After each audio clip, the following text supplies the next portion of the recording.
Hello बच्चों, good morning, very good morning. और कैसे हो? आशा है स्वस्थ होंगे, मस्त होंगे। तो आज अपन पढ़ेंगे कौन सा ह्यूमन हेल्थ एंड डिजीज के अंदर एलर्जी कैसे होती है ना। एलर्जी क्या है?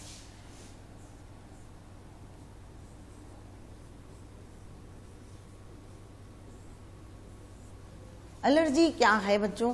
एलर्जी किसे कहते हैं? ये चीज आपको कि जनरली आप कभी कई बार जाते हो नॉर्मल, कभी आपको एकदम अचानक से घबराहट होने लगती है, अचानक से आपको छींक आने लगती है, ये सब चीज़ है ना। और कई बार खुजली बनने लगती है, इचिंग होने लगती है। तो ये सब क्यों होता है कि पर्यावरण में कुछ ऐसे कारक हैं जिनकी मात्रा ज़्यादा है और उसके प्रति हमारी बॉडी कैसी हद से ज़्यादा यानी ज़रूरत से ज़्यादा संवेदनशील होती है। तो उससे क्या होगा? आपको एलर्जी होने लगती है। फिर आप देखते हो उस एनवायरनमेंट से हट जाते हो तो उससे क्या होगा? आपको एलर्जी नहीं होती। कई बार लोगों को ज़्यादा उससे ये कम कर देना है ना। तो कई बार क्या होता है कि जो ज़्यादा सर्दी होती है तो भी एलर्जी होने लगती है। मतलब आप किसी एसी वगैरह में जाते हो, उनको एसी से एलर्जी होती है, किसी को डस्ट से एलर्जी होती है, कई बार पोलन ग्रेन से एलर्जी होती है, कोई एनवायरनमेंट के अंदर को छोटे छोटे चिचड़ी जिसको आप बोलते हैं ना माइट, उनसे भी लोगों को एलर्जी होती है। तो एलर्जी किसी भी चीज़ से हो सकती है और इनकी मात्रा जब ज़्यादा है तो क्या होगा? वो उसकी बॉडी उसके प्रति हमारी बॉडी जो है, उसकी बॉडी नहीं, हमारी बॉडी जो है उसके प्रति हाइपर सेंसिटिव हो जाती है, अति संवेदनशील हो जाती है। आ गया ना समझ में? तो इसे कहते हैं एलर्जी। अब जनरल भाषा में क्या होता है एलर्जी? कि एनवायरनमेंट के अंदर एलर्जी की डेफिनेशन क्या है कि एनवायरनमेंट के अंदर या वातावरण के अंदर मौजूद कुछ एंटीजेंस के प्रति, जो वातावरण है इस एनवायरनमेंट में मौजूद कुछ एंटीजेंस के प्रति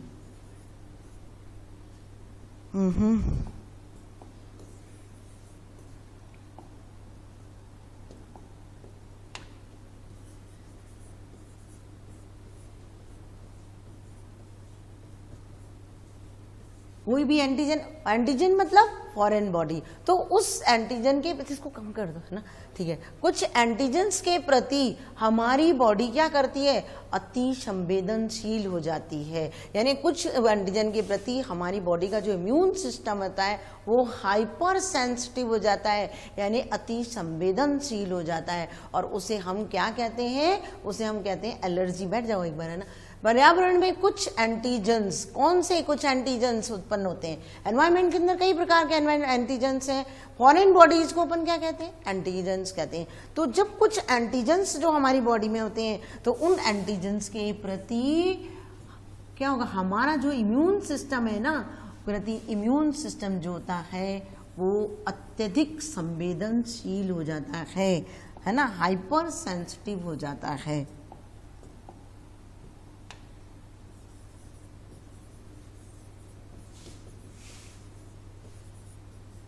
अति संवेदनशील हो जाता है।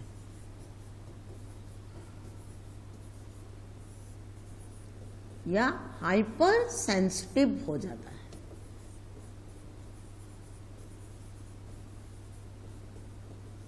हाइपर सेंसिटिव हो जाता है, ठीक है।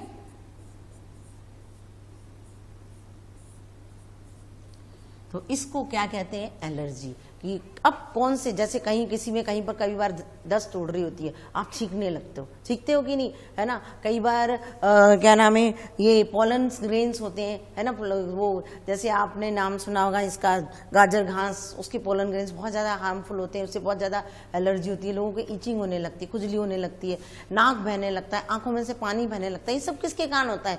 एलर्जी के कारण। यानी हमारी बॉडी उनके प्रति कैसी हो गई? हाइपर सेंसिटिव हो जाती है और उसके कारण हमको एलर्जी होती है। और जो कारक, जो फैक्टर्स एलर्जी करते हैं उनको हम क्या कहते हैं? एलर्जन। जैसे धूल, है ना, जो एनवायरनमेंट में या वायु में उपस्थित माइट्स को आप हिंदी में क्या बोलते हैं? चिचड़ी, परागकण, आ गया। ये सब क्या है? ये एलर्जेंस कहलाते हैं। तो एलर्जन क्या है? एलर्जी तो बच्चों क्या हुआ? एलर्जी का मतलब आप समझे कि जब एनवायरनमेंट के अंदर कुछ एंटीजेंस के प्रति इम्यून सिस्टम की अति संवेदनशील क्रिया, है ना, अति संवेदनशील क्रिया क्या कहलाती है? अति संवेदनशील क्रिया यानी हाइपर सेंसिटिव हो जाते हैं हमारा इम्यून सिस्टम। क्या कहलाती है वो कहलाता है, ये कहलाता है एलर्जी। आ गया समझ में? और जो कारक एलर्जी फैलाते हैं उन्हें हम क्या कहते हैं? एलर्जन। जो कारक एलर्जी करते हैं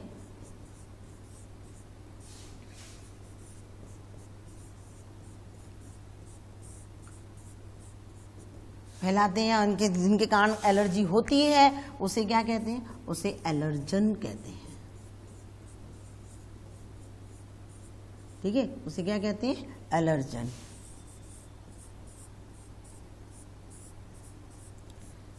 क्लियर? तो ये क्या हो गया? ये एलर्जन हो गया। ये क्या हो गई? एलर्जी हो गई कि एलर्जी क्या है। ठीक है, अब देखो मैंने आपको पहले भी पढ़ाया था कि इम्यून सिस्टम के अंदर जो होती है एलर्जी, वो एलर्जी जैसे इम्यून सिस्टम के अंदर में पढ़ाया था कि एलर्जी के लिए कौन सी एंटीबॉडीज काम करती है।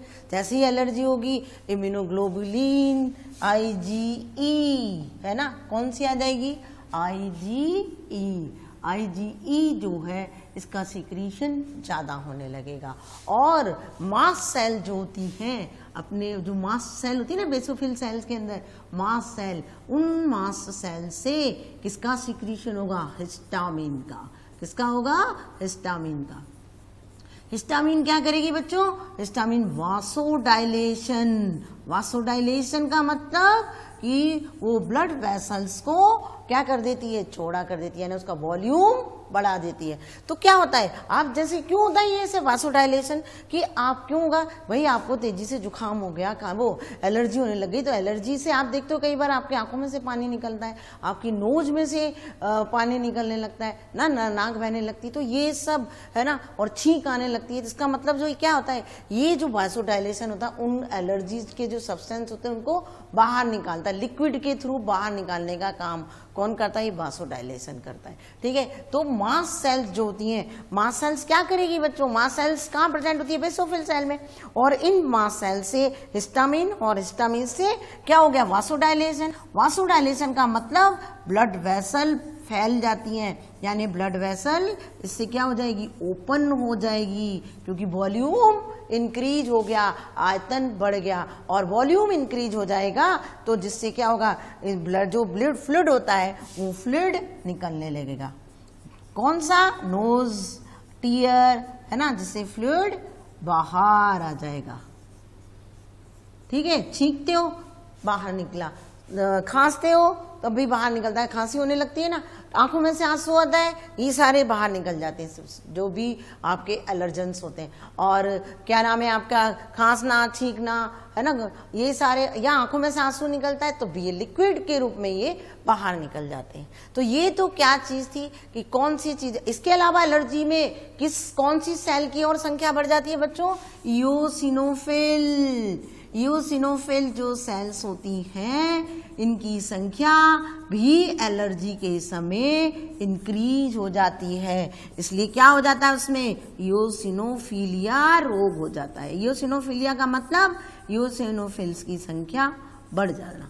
आ गया समझ में? ये बढ़ जाती है। और इनको कंट्रोल कौन करता है? वो कौन सी एलर्जी के समय कौन सी एंटीबॉडीज बढ़ती हैं? इम्यूनोग्लोबुलिन ई, यानी एंटीबॉडीज ई का फॉर्मेशन बढ़ने लगता है, इस समय इसका नंबर बढ़ जाता है। एलर्जी का कारण जानने के लिए अगर हमारी बेटा इसको छोटा कम कर दे ना, एलर्जी का कारण जानने के लिए आप क्या करते हो कि हम कैसे मालूम पड़ेगा? भाई आप डॉक्टर के पास गए, आपको लगातार बहुत लंबे टाइम तक छींक हो रही है, खांसी हो रही है या आंसू आने लगते हैं, तो ये आप कैसे जानोगे कि एलर्जी का कारण क्या है? तो एलर्जी का कारण जानने के लिए आप क्या करोगे कि मतलब जो डॉक्टर के पास आप जाते हो तो डॉक्टर क्या करता है, एलर्जन जो भी होता है उसकी बहुत थोड़ी सी मात्रा आपके अंदर वैक्सीन के थ्रू या टीके के थ्रू एंटर करा देता है, और उससे आपको मालूम पड़ जाता है, जब वो एंटर करा देते हैं तो उससे मालूम पड़ जाता है भाई किस चीज़ से आपको एलर्जी है। डस्ट से है, कोई माइट से है, या आपको किससे? माइट से, डस्ट से, या पोलन ग्रेन से है, किससे आपको एलर्जी है? एलर्जी के कारण कौन से होते हैं? परागकण, माइट्स, ये सब एलर्जेंस होते हैं। एलर्जन कौन से हैं? एलर्जन कौन से हैं बच्चों? जनरली जो होते हैं पोलन ग्रेन्स या परागकण, ठीक है।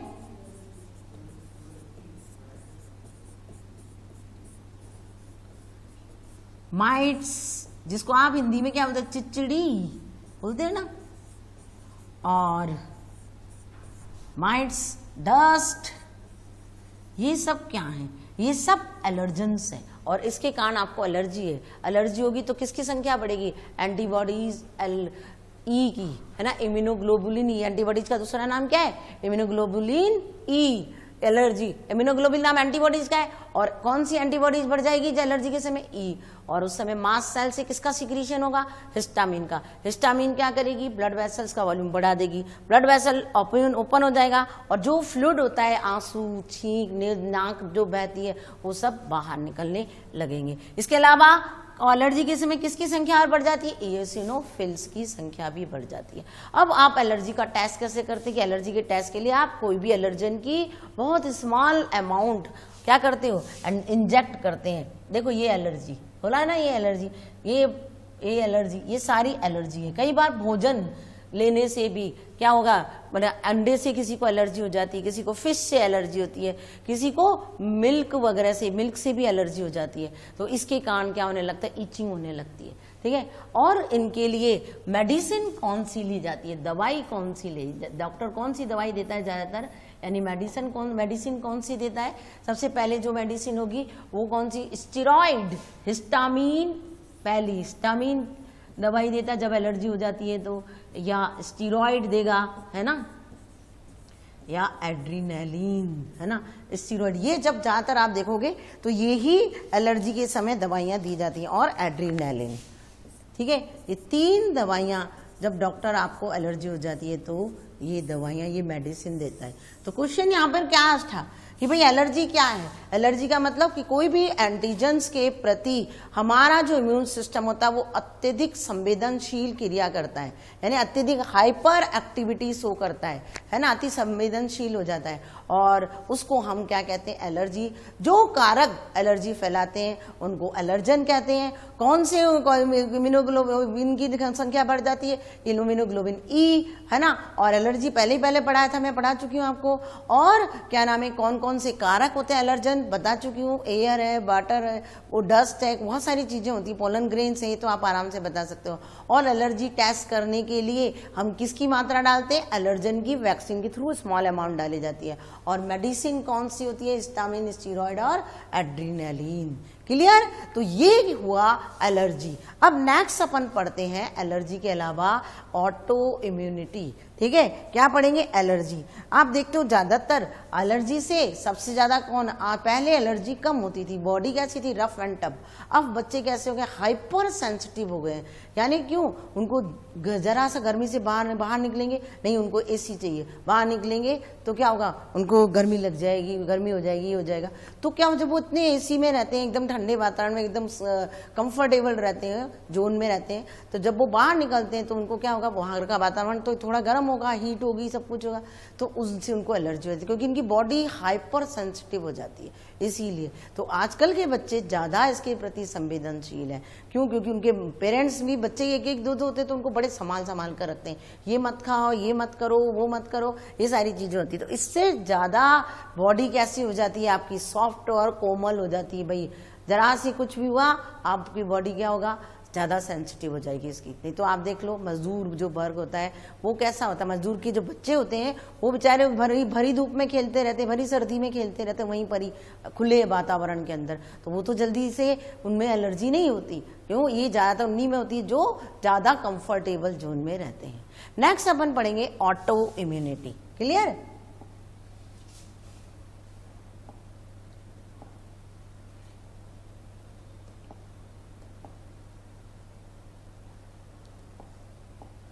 Auto immunity.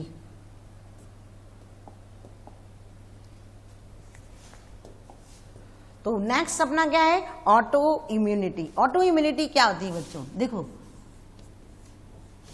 जिसको आप हिंदी में क्या बोलते हो? ऑटो इम्यूनिटी, ठीक है। ऑटो इम्यूनिटी या स्व प्रतिरक्षा, क्लियर, खुद की रक्षा, ऑटो इम्यूनिटी, स्व प्रतिरक्षा। ऑटो इम्यूनिटी क्या होता है? देखो जनरली आपको मैं बता चुकी हूँ, एक्वायर्ड इम्यून सिस्टम जब होता है, ऑटो इम्यूनिटी को बोलते हैं स्व प्रतिरक्षा। अपनी एक्वायर्ड इम्यूनिटी थी तो क्या था उसके अंदर?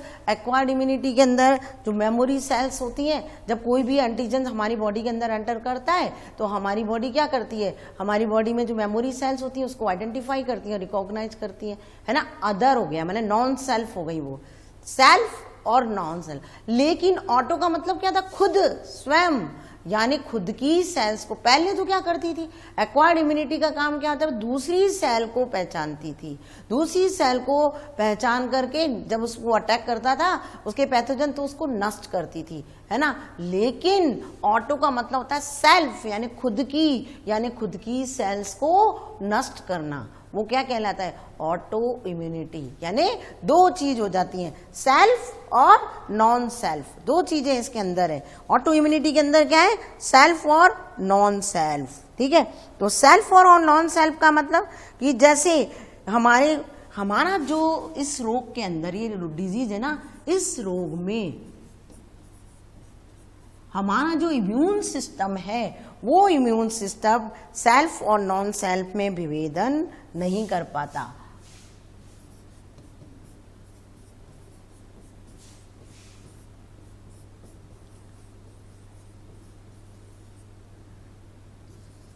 इम्यून सिस्टम मतलब प्रतिरक्षा तंत्र। Immune system self, non self antigens, non self का मतलब दूसरे का एंटीजन, तथा सेल्फ एंटीजन में विभेदन नहीं कर पाता।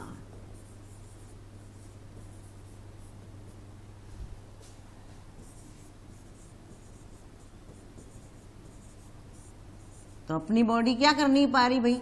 नहीं कर पाता। तो क्या होगा भाई? जनरली क्या था एक्वायर्ड इम्यूनिटी का कि जब दूसरी मैंने बाहरी एंटीजेंस हमारी बॉडी के अंदर जाते थे, यानी नॉन सेल्फ जो एंटीजेंस हमारी बॉडी के अंदर जाते थे, तो हमारी बॉडी में जो इम्यून सिस्टम था यानी मेमोरी सेल्स उसको पहचान लेती थी और फिर क्या करते थे? उनको एंटीजन जो हमारी बॉडी के अंदर जाते थे तो हमारी जो एंटीबॉडीज थी वो उस पर अटैक करके उसको खत्म कर देती थी।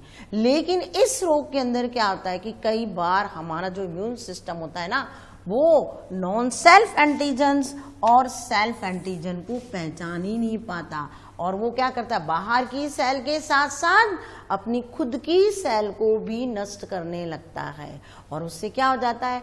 ऑटो इम्यूनिटी यानी एक डिजीज हो जाती है। इसमें कई प्रकार की डिजीज है, जैसे रूमेटाइड्स है ना, और हॉस्मिटोस डिजीज है, ये सारी। तो ये होता है क्या कि लेकिन क्या नाम है, ऑटो इम्यूनिटी को और दूसरा क्या करते हैं कि ये सब क्यों होता है? ये सेल्फ या क्या नाम है सेल्फ एंटीजेंस को नष्ट करना, ये क्यों होता है कि जेनेटिक या अननोन रीजन के कारण। सबसे इंपॉर्टेंट चीज ये क्यों होता है कि जेनेटिक कारणों से या अननोन कारण, रीजन के कारण, जेनेटिक या अज्ञात कारणों से, है ना।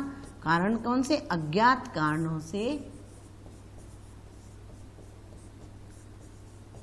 ये कौन किसके कारण हुआ? मेन जेनेटिक और अज्ञात कारणों के कारण हमारी खुद की बॉडी, हमारे कारण बॉडी हमारी खुद की सेल पर अटैक करती है। बॉडी, इन कारणों से बॉडी हमारी खुद की सेल पर अटैक करती है। बॉडी हमारी खुद की सेल पर अटैक करती है।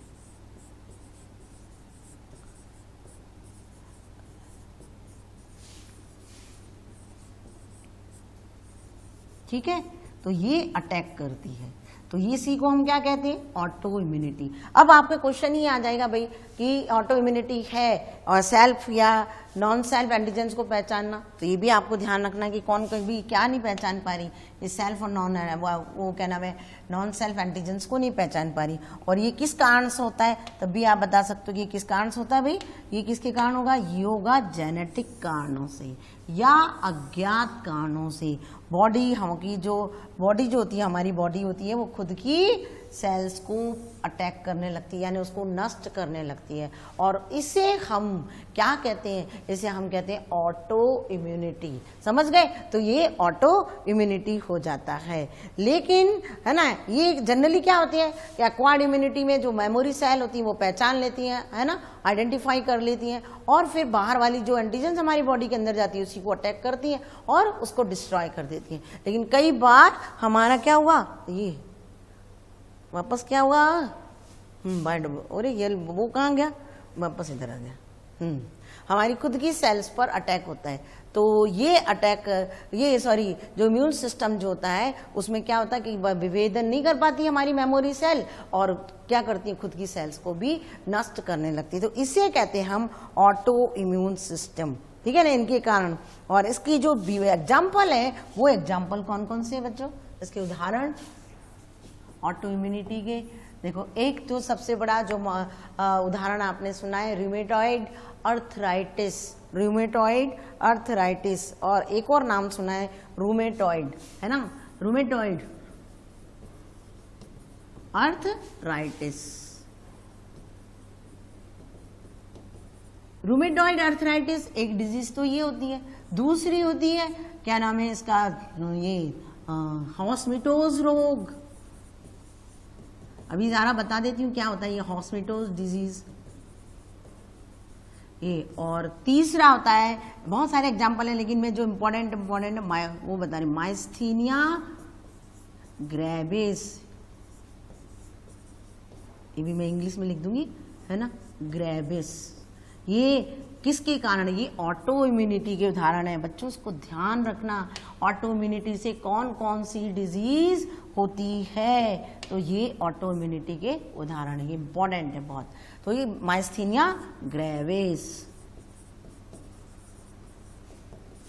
ठीक है, तो ये इसके इम्यूनिटी के एग्जाम्पल होते हैं।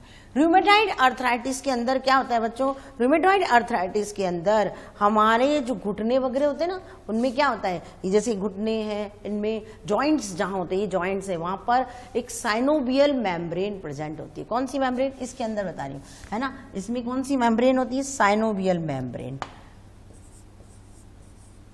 जॉइंट्स में जो मेम्ब्रेन होती है वो कौन सी होती है, साइनोवियल मेम्ब्रेन। और इस मेम्ब्रेन में फ्लूइड क्या होता है, साइनोवियल जो फ्लूइड होता है वो इंक्रीज हो जाता है, जिससे क्या हो जाता है, जिससे सूजन आ जाती है, जोड़ों में सूजन आ जाती है, इन्फ्लामेशन हो जाता है, सूजन आ जाती है।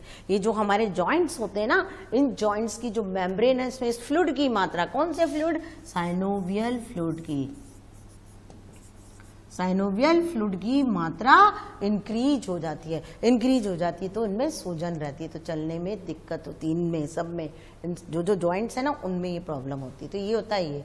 अब आया एक हॉस्मिटोज डिजीज। हॉस्मिटोज डिजीज किसे कहते हैं कि भाई जब जो थायराइड ग्लैंड होती है, तो थायराइड ग्लैंड के अंदर क्या होता है कि कई बार हम उसमें जो प्रॉब्लम होने लगती है हॉस्मिटोज डिजीज में, क्या होगा कि इस रोग में थायराइड ग्लैंड के विरुद्ध जो हम एंटीबॉडीज लेते हैं, क्या हो जाता है, बार बार हाथ लग जाता है, थायराइड ग्लैंड के विरुद्ध हम जो एंटीबॉडीज लेते हैं, वही एंटीबॉडीज क्या करती है, हमारी क्या नाम है उसका, जो मेडिसिन लेते हैं वो एंटीबॉडीज का काम करने लगती है।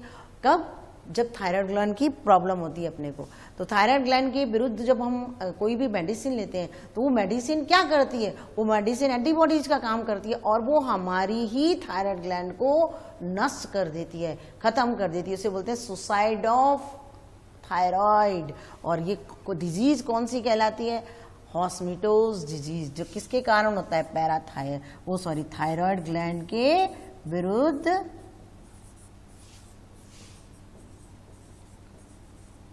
एंटीबॉडीज जो बनती हैं, वो एंटीबॉडीज ही क्या करती हैं, खुद को नष्ट कर देती हैं। किसको नष्ट कर देती हैं, वो उनके एंटीबॉडीज बन जाती हैं और ये थायराइड ग्रंथि को नष्ट कर देती। कहाँ लिखूं, आगे लिख देती हूँ, ये मिटा देती हूँ। ये अब तुमने देख तो लिया है ना, ठीक है।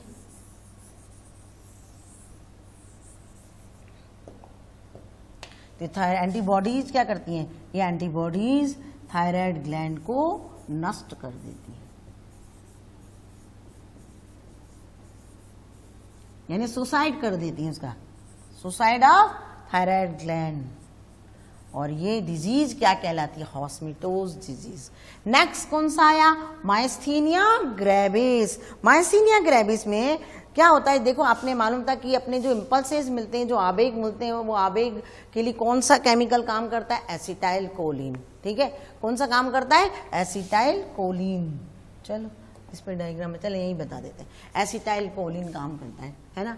कौन सा? एसिटाइल कोलिन रिसेप्टर का काम करता है अपने। एसिटाइल कोलिन इम्पल्सेस को आवेग यानी आवेग को बढ़ाने का काम कौन करेगा? Acetyl choline. लेकिन क्या होता है? इसके रिसेप्टर के विरुद्ध, इस रोग के अंदर इस एसिटाइल कोलिन के विरुद्ध क्या बन जाता है? ये रिसेप्टर है ना, रिसेप्टर थे जो पूरा मैं आपको इम्पल्स में बता चुकी हूँ कैसे कैसे ये रिसीव होते थे। क्या इन रिसेप्टर्स के विरुद्ध क्या बन जाते हैं? इनके विरुद्ध एंटीबॉडीज बन जाती हैं। ओहो, क्या बन जाती है? एंटीबॉडीज।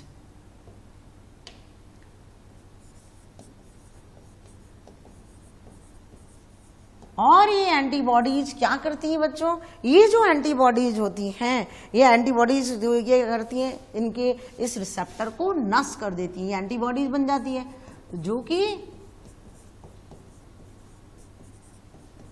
कि इन रिसेप्टर्स को, किस रिसेप्टर को? एसिटाइल कोलिन जो रिसेप्टर है उनको नष्ट कर देती है।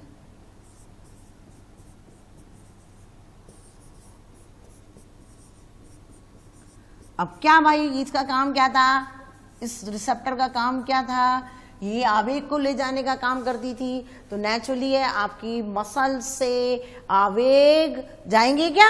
नहीं जाएंगे। मसल से यानी जो न्यूरोमस्कुलर जंक्शन था, पेशी तंत्रिका कोशिकाओं में जो जॉइंट्स थे, वहां पर आवेग नहीं जाएंगे। धीरे धीरे आपकी क्या हो जाएंगी? इम्पल्स से जो आवेग हैं उनकी मांसपेशियों की गतियां क्षीण हो जाएंगी, क्योंकि मसल्स न्यूरोमस्कुलर जंक्शन था ना, उसमें आवेग कौन भेज रहा था? ये एसिटाइल कोलिन। तो नेचुरली पेशियों में आवेग इम्पल्स का आवेग संचरण नहीं होगा और पेशियां धीरे धीरे कैसी हो जाएंगी? खराब हो जाएंगी। यानी उसमें इम्पल्स जो उनकी जो इम्पल्स है ना, आवेग उत्पन्न करने की जो गति होती है वो क्षीण हो जाएगी। समझ गए? तो ये होता है माइस्थीनिया ग्रेविस। माइस्थीनिया ग्रेविस के अंदर मसल्स प्रभावित होती है, और मसल्स यानी पेशियां कैसे प्रभावित हुई? कि मसल्स कौन प्रभावित हुआ? पेशियां। इन पेशियों को क्या नहीं मिला? इन पेशियों को आवेग नहीं मिले ना आवेग। कैसे, क्यों नहीं मिले? आवेग नहीं मिले। क्यों नहीं मिले? क्योंकि ये जो रिसेप्टर था इसको एंटीबॉडीज ने क्या कर दिया? नष्ट कर दिया, है ना। इसने क्या कर दिया? एंटीबॉडीज ने इसके विरुद्ध जो एंटीबॉडीज बन गई थी, उस एंटीबॉडी ने इस रिसेप्टर को नष्ट कर दिया। ये नष्ट हो गई तो फिर क्या हुआ? जो नर्व से कहाँ जाते हैं? मसल्स में आवेग जाते हैं ना, न्यूरोमस्कुलर जंक्शन, यानी नर्व का क्या होगा? मसल्स के साथ जो जंक्शन होता है उसे न्यूरोमस्कुलर जंक्शन कहते हैं। तो वहां पर आवेग नहीं जाएंगे। धीरे धीरे मसल्स यानी पेशियां कैसे हो जाएंगी? क्षीण हो जाएंगी। पेशियां कैसी हो जाएंगी? क्षीण। यानी अब आवेग नहीं जाएंगे तो मसल्स काम ही नहीं करेगी आपकी। क्लियर? तो इसको बोलते हैं माइस्थीनिया ग्रेविस। ये ऑटोइम्यूनिटी का मतलब सेल्फ और नॉन सेल एंटीजेंस में आइडेंटिफिकेशन नहीं कर पाता। ये जेनेटिकल कारणों से भी हो सकता है या अननोन कारणों से भी होता है, और जिसके कारण क्या होगा? हमारी जो बॉडी में जो इम्यून सिस्टम हमारा, वो हमारी खुद की सेल्स को ही नष्ट करने लगता है। क्लियर? अब नेक्स्ट अपन पढ़ेंगे इम्यून सिस्टम। क्या होता है इम्यून सिस्टम? ठीक है, ये इम्यून सिस्टम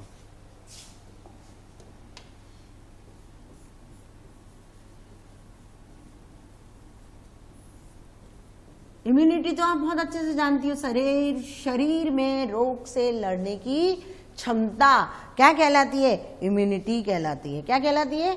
इम्यूनिटी कहलाती है। अब अपन पढ़ते हैं कि इम्यून सिस्टम क्या होता है, कौन करता है हमें इम्यून सिस्टम को कंट्रोल हमारी बॉडी में। इम्यून सिस्टम मानव में जो इम्यून सिस्टम के अंदर बच्चों क्या क्या चीज आती है? सबसे मेन याद रखो, इम्यून सिस्टम के अंतर्गत सबसे पहले लिम्फोसाइट। ठीक है, क्या आते हैं? Lymphocyte, clear? पहला आता है लिम्फोसाइट, फिर क्या आएगा? लिम्फोसाइट के अलावा इसमें आएंगे टिश्यू, ऊतक, ठीक है? लिम्फोसाइट, टिश्यू, सेल्स और क्या आएगा? एंटीबॉडीज, सेल्स और घुलनशील कोशिकाएं, जिसको आप क्या कहते हो? घुलनशील सेल, यानी क्या हुआ? एंटीबॉडीज। घुलनशील सेल कौन है ब्लड के अंदर? एंटीबॉडीज। क्लियर? तो ये अगर आप क्वेश्चन आपका यहीं से बन गया कि कौन कौन से लिम्फोसाइट बॉडीज में पाए जाते, कौन कौन से इम्यून सिस्टम के अंतर्गत क्या क्या आता है।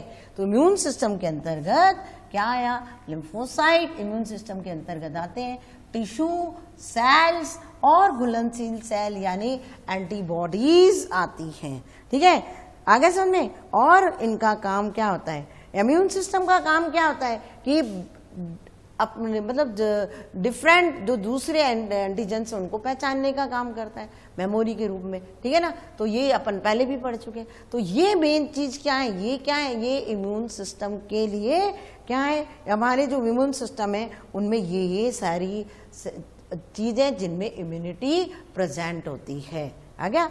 मानो इम्यून सिस्टम में लिम्फोइड, टिश्यू, सेल्स और एंटीबॉडीज शामिल है। ये सारा इम्यून सिस्टम के अंतर्गत आता है बच्चों। ये एक क्वेश्चन आपका यहीं से बनता है। अब अपन पढ़ेंगे कि कौन कौन से क्या है इम्यून सिस्टम का काम क्या है बच्चों, ये तो बता दो। इम्यून सिस्टम का काम एलर्जी में है ना, अगर आप जैसे अपन ने दिया था ना इम्यून सिस्टम बढ़ाने के, अगर जिसका स्ट्रांग होता है इम्यून सिस्टम उसमें एलर्जी कम होती है, उसमें बीमारी भी कम होती है। तो इम्यून सिस्टम क्या करता है? ये इम्यून सिस्टम जो है अभी मैं आपको बताऊंगी कौन कौन से हैं। तो इम्यून सिस्टम का काम क्या है? इम्यून सिस्टम हमारी बॉडी के अंदर एलर्जी, ऑटो इम्यून रोग और ऑर्गन ट्रांसप्लांटेशन में इंपॉर्टेंट रोल प्ले करता है। रुको, इम्यून सिस्टम का काम क्या है?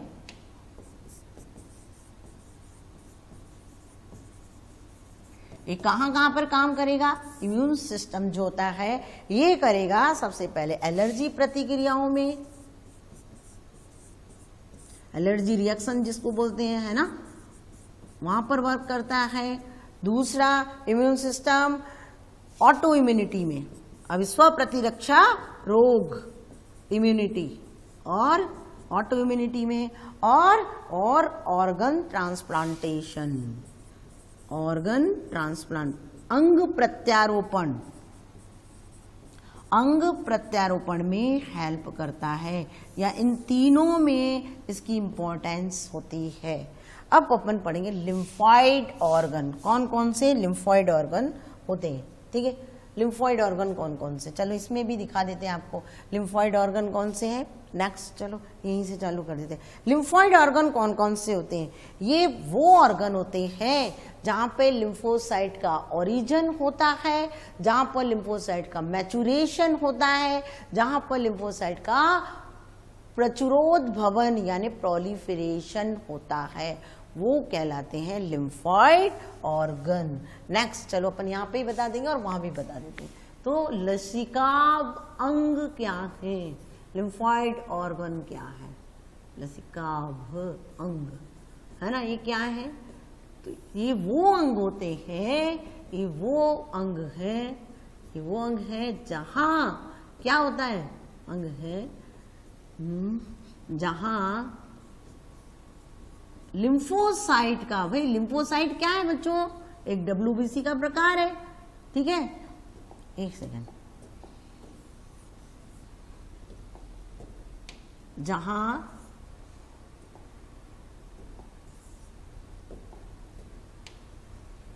लिम्फोसाइट का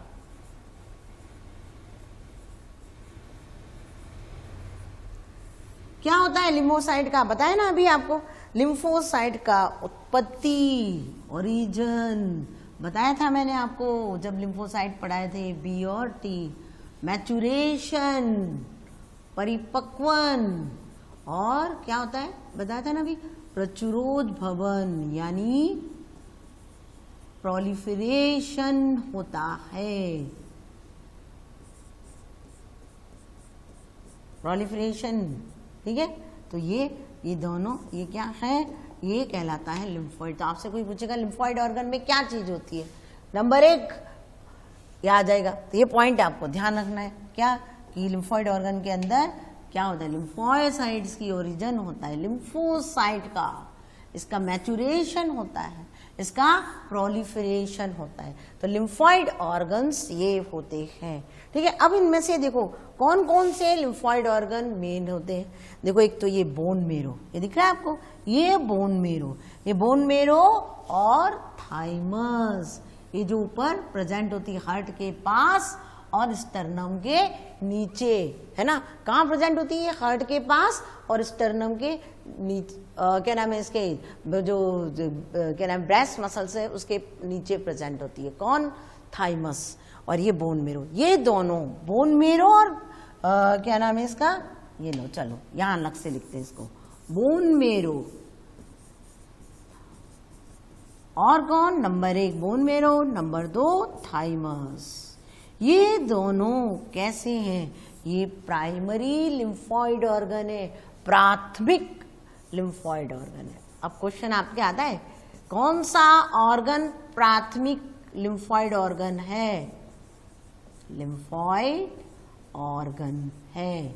तो प्राइमरी ऑर्गन कौन है बच्चों, प्राथमिक लिम्फोइड ऑर्गन ये दोनों हैं, एक तो कौन, एक ये बोन मेरो, ओहो ये क्या हो गया, बोन मेरो और दूसरा थाइमस। ये दोनों मेन प्राइमरी रिप्रोडक्टिव ऑर्गन्स होते हैं, जहां पर क्या होते हैं, जो इमेच्योर लिम्फोसाइट्स होते हैं वो इमेच्योर लिम्फोसाइट्स का मैचुरेशन होता है। आ गया ना समझ में, कहां पर, बोन मेरो और थाइमस के अंदर। आपको मैंने बताया था बी लिम्फोसाइट्स कहां प्रेजेंट थे बच्चों, बनते तो कहां है, यानी जहां ओरिजिन तो उसका कहां होता है, बोन मेरो में, फिर वो कहां ट्रांसफर हो गई थी, थाइमस के अंदर, ठीक है, ये बताया था ना। तो सेम यही चीज यहां पर है कि बोन मेरो और थाइमस में क्या होगा, कि लिम्फोसाइट का ओरिजिन होगा, मैचुरेशन होगा और परिपक्वन होगा, ठीक है। परिपक्वन के बाद ये क्या चले जाते हैं बच्चों, जब इनका मैचुरेशन हो जाता है तो ये सेकेंडरी लिम्फोइड ऑर्गन में चले जाते हैं। आ गया, परिपक्वन का क्या होगा, मैचुरेशन, जैसे अपन ने बढ़ाया था क्या नाम है, ये कहाँ चले जाएंगे, सेकेंडरी लिम्फोइड ऑर्गन कौन कौन से, स्प्लीन, ये दिख रही है स्प्लीन आपको, ये रहा स्प्लीन, जिसको आप हिंदी में क्या बोलते हो, प्लीहा, है ना, प्लीहा बोलते हो, प्लीहा, है ना, स्प्लिन, सैम के बीज जैसे आकार की संरचना होती है स्प्लिन। तो आपके क्या हुआ, जब मैचुरेशन हो गया, मैचुरेशन के बाद जो लिम्फोसाइट्स होते हैं वो स्प्लिन, पेयर क्या नाम है, लिम्फ ग्लैंड्स, और कहाँ चले जाते हैं, लिख देती हूं मैं, secondary maturation organ, secondary lymphoid organ,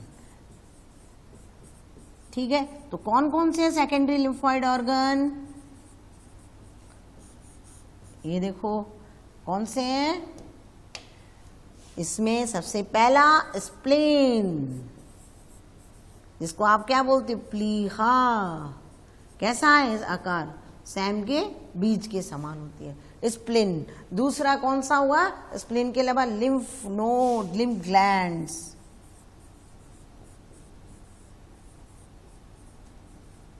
pairs patches,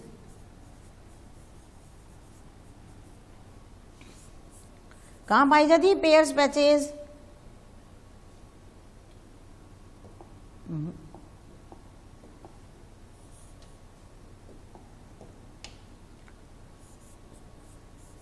pairs patches intestine में, फैगोसाइटोसिस का काम करती है ये भी। Pairs patches, lymph glands, spleen, tonsils, और एक और नाम है, आगे लिख देती हूँ, चलो मैं आगे नेक्स्ट पेज पे बता देती हूँ, टॉन्सिल, और कौन से, टॉन्सिल और अपेंडिक्स, वर्मीफॉर्म अपेंडिक्स नाम सुना है ना, ये सेकेंडरी लिम्फोइड ऑर्गन्स हैं। तो सेकेंडरी लिम्फोइड ऑर्गन ये है। आ गया, कौन कौन से, स्प्लीन है, ठीक है, स्प्लीन है, ओहो स्प्लीन है, फिर लिम्फ ग्लैंड्स हैं, पियर्स पैचेज हैं, ये बहुत आता है सेकेंडरी में, और टॉन्सिल है, और इसके अलावा क्या था नेक्स्ट, टॉन्सिल के अलावा अपेंडिक्स, वर्मीफॉर्म अपेंडिक्स है। क्लियर? तो ये इसके क्या थे, लिम्फॉइड ऑर्गन्स प्रेजेंट होते हैं। ठीक है, ये लिम्फॉइड ऑर्गन इसमें प्रेजेंट होते हैं। अब अपन ये पढ़ते हैं, तो ये क्या करते हैं, ये जहां पर वहां पर जब पहुंच जाते हैं तो सेकेंडरी लिम्फॉइड ऑर्गन एक ऐसा पार्ट है, सेकेंडरी कौन सा, ये एक ऐसे ऑर्गन्स है, यानी सेकेंडरी लिम्फॉइड ऑर्गन जहां पर क्या होगा, लिम्फोसाइट की किसके साथ रिएक्शन होती है, एंटीजेंस के साथ रिएक्शन करते हैं। तो सेकेंडरी लिम्फॉइड ऑर्गन एक ऐसा पार्ट होता है, शॉर्ट में कर दिया मैंने, जहां क्या होगा, इस ऑर्गन में क्या होता है, इसमें जो लिम्फोसाइट्स होते हैं वो एंटीजेंस के साथ रिएक्शन करते हैं, पारस्परिक क्रिया करते हैं, एंटीजन के साथ क्या कहते हैं, रिएक्ट करते हैं।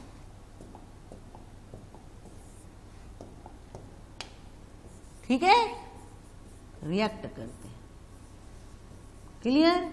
तो आपसे पूछे कहां रिएक्शन हो रहा है, सेकेंडरी लिम्फोसाइट पार्ट में। कहां हो रहा है, सेकेंडरी पार्ट में। क्लियर हुआ, ये बात समझ में आई? तो जो सेकेंडरी लिम्फॉइड ऑर्गन कौन कौन से थे ये, और वहां जब ये पहुंच जाता है, आपको मैंने कहा प्राइमरी में तो बनते हैं, मैचुरेशन होता है, फिर वहां से ट्रांसफर होता है सेकेंडरी में, और सेकेंडरी के अंदर ये रिएक्शन करना चालू करते हैं। ठीक है, अब हम अपन पढ़ते हैं कि देखो कौन कौन से होते हैं लिम्फॉइड ऑर्गन। आपको नाम तो बता दूं, देख बता चुकी हूँ वैसे। देखो ये बोन में, लॉन्ग बोन्स के अंदर जो फीमर होती है, लंबी बोन होती है ना, उन बोन्स के अंदर क्या होता है, बोन मेरो प्रेजेंट होती है। मैंने कल भी बताया था आपको। तो बोन मेरो में दूसरी कौन सी है, थाइमस, जो कि हार्ट के पास प्रेजेंट होती है। बाइलोब्ड दिख रही है, देखो ये आपको बाइलोब्ड दिख रहा है ना, ये बाइलोब्ड स्ट्रक्चर।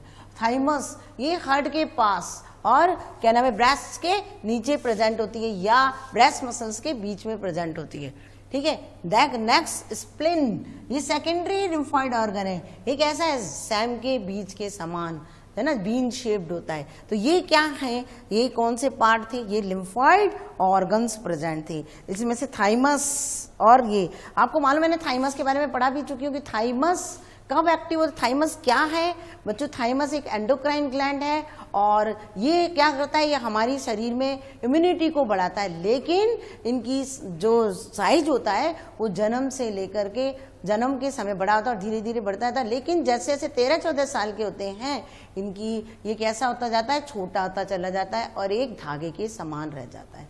और इसका काम क्या होता है, इम्यूनिटी प्रोवाइड करना है क्या, इसीलिए थाइमस सबसे इम्पोर्टेंट चीज होती है। नेक्स्ट क्या हो जाता है, ये मतलब इसके अलावा अपन ने बता ही दिया कि प्लिया का भी बड़ा इंपॉर्टेंट रोल होता है बच्चों। प्लिया क्या काम करती है ये बताती हूँ मैं आपको, सबसे इम्पोर्टेंट चीज।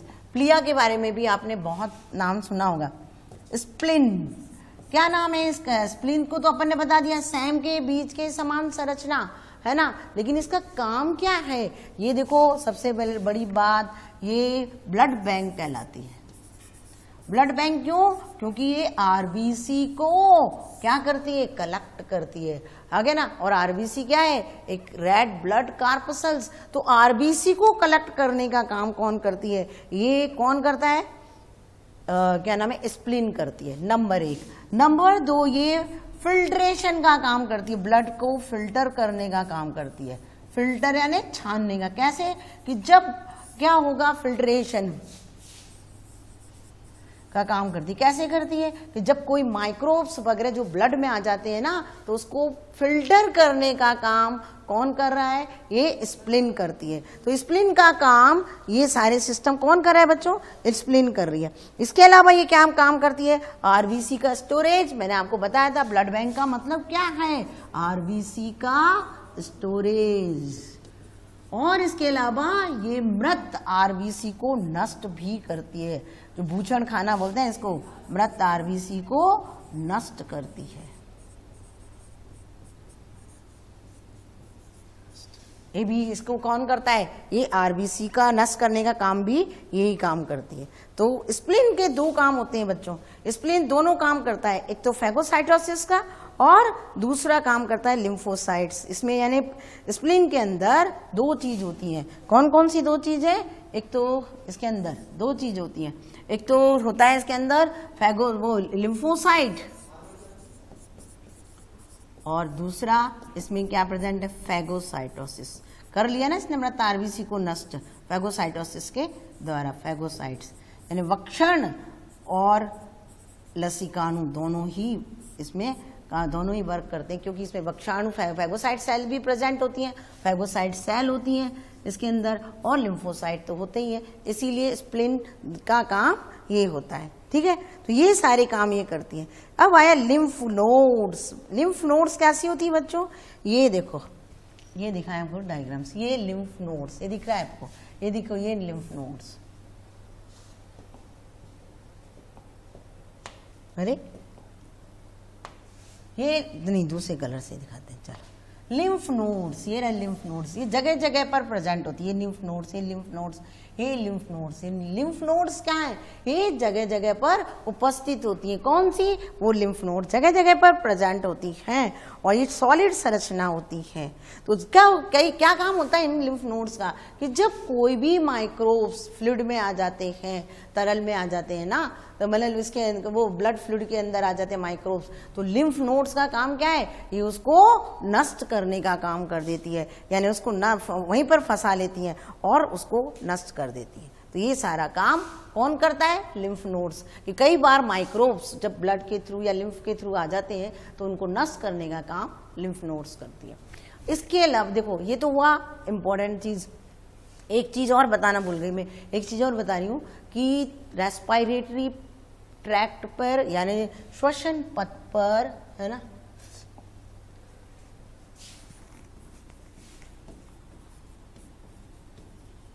नंबर 1, नंबर 2 जेनाइटल ट्रैक्ट यानी जनन पथ, और नंबर 3 कौन सा, डाइजेस्टिव ट्रैक्ट, है ना, पाचन पथ। हाँ, पाचन पथ, है ना। ये 3 जो हैं, इन तीनों पर, इन तीनों जो, अरे इन जो तीनों जो हैं, इन तीनों पर के अंदर, इनके जो अंदर जो लाइनिंग होती है, लाइनिंग इनकी जो, इनके अंदर जो लाइनिंग होती है ना, कवरिंग जो होती है, वहां पर भी क्या प्रेजेंट होता है, वहां पर लिम्फॉइड ऊतक प्रेजेंट होते हैं ना। इनके अंदर की जो लाइनिंग है, लाइनिंग पर कौन से ऊतक प्रेजेंट होते हैं, लिम्फॉइड ऊतक प्रेजेंट होते हैं, लिम्फॉइड टिश्यू पाए जाते हैं, और उसे हम क्या कहते हैं, उसको हम बोलते हैं MALT, माल्ट। माल्ट का मतलब क्या हुआ, म्यूकस एसोसिएटेड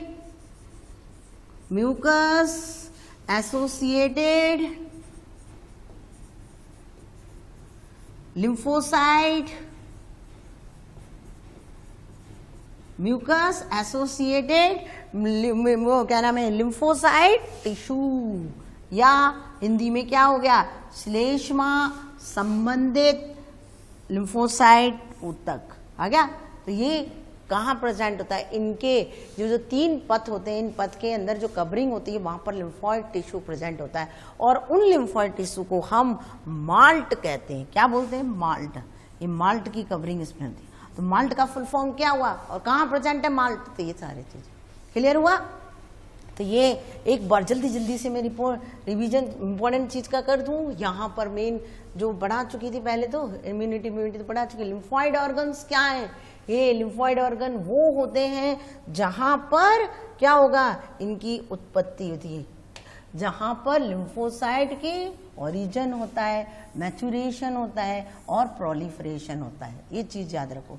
फिर आ गया प्राइमरी लिम्फॉइड ऑर्गन कौन से, तो बोन मेरो और थाइमस, ये प्राइमरी लिम्फॉइड ऑर्गन होते हैं। क्या होता है यहाँ पर, इन पर ही तो मैचुरेशन होता है, यहीं पर ही तो ओरिजिन होता है, यहीं पर तो क्या होता है, प्रोलिफरेशन होता है। और इसके बाद ये जो कहाँ चले जाते हैं, ये सारे जो लिम्फोसाइट्स होते हैं, लिम्फोसाइट का सारा किसका हो रहा है, लिम्फोसाइट का, और लिम्फोसाइट फिर कहाँ चले जाते हैं, सेकेंडरी लिम्फॉइड ऑर्गन्स में। Secondary lymphoid organ, spleen, lymph glands, pairs patches, tonsil, appendix, ठीक है, ये सारे प्रेजेंट होते हैं, सेकेंडरी लिम्फॉइड ऑर्गन्स होते हैं।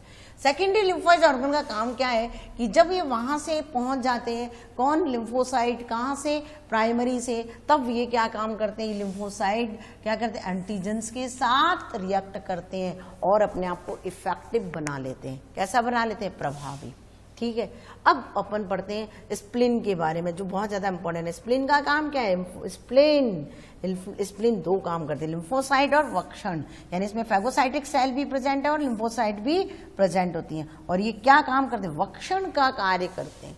क्या काम कर रही है स्प्लीन? स्प्लीन के काम ब्लड बैंक यानी आरबीसी का स्टोरेज करती है, ब्लड फिल्ट्रेशन, जब ब्लड के अंदर कोई सूक्ष्म जीव माइक्रो ऑर्गेनिज्म जिसको कहते हैं एंटर हो जाते हैं तो उनको छानने का काम करती है।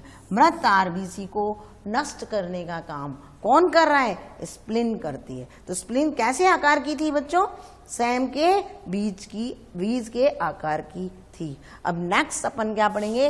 Lymph nodes. लिम्फ नोड्स ये रही जो जगह जगह पर प्रेजेंट होती हैं। इनका काम क्या होता है कि जब कोई भी माइक्रोब्स कहाँ गए, ब्लड से होते हुए यहाँ जाते हैं तो ये उनको वहीं फंसा लेती हैं, आगे की तरफ जाने नहीं देती और उनकी डेथ हो जाती है, वहीं मार देती है मतलब। नेक्स्ट क्या बचा? अब आया आपके माल्ट। माल्ट क्या है? व्हाट इज माल्ट, है ना? माल्ट क्या है बच्चों? ये देखो माल्ट क्या है? माल्ट किसे कहते हैं? फुल फॉर्म पहले माल्ट का, म्यूकस एसोसिएटेड लिम्फोसाइट टिश्यू, श्लेष्मा संबंधित लिम्फोसाइट ऊतक। कहाँ प्रेजेंट होता है? ये लिम्फोइड ऊतक है। ये कहाँ? ये एक तरह का लिम्फोइड टिश्यू होता है। ये क्या है? एक प्रकार का लिम्फोइड टिश्यू। कहाँ प्रेजेंट होता है? अंदर की लाइनिंग के ऊपर, श्वसन पथ के, जनन पथ के और पाचन पथ के। आ गया समझ में? Clear? Thank you very much.